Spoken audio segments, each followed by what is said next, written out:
It didn't take all that much convincing to get Americans to hit the road after World War II.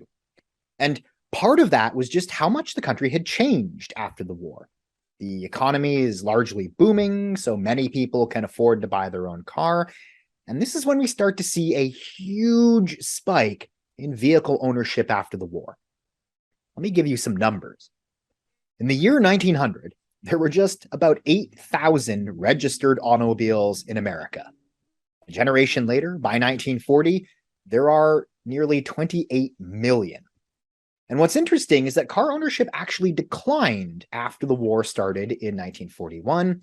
It should be unsurprising why. All of these automakers switch over to building the weapons of war.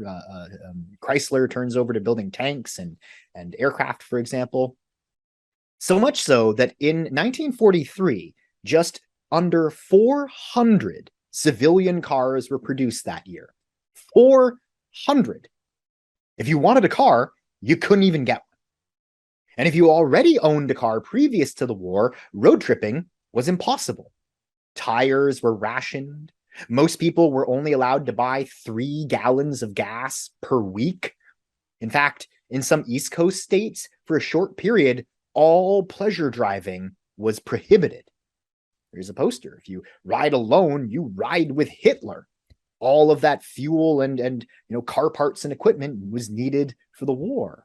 But once that war ended, in the 10 years following World War II, car ownership nearly doubled from 27 million-ish to 52 million-ish.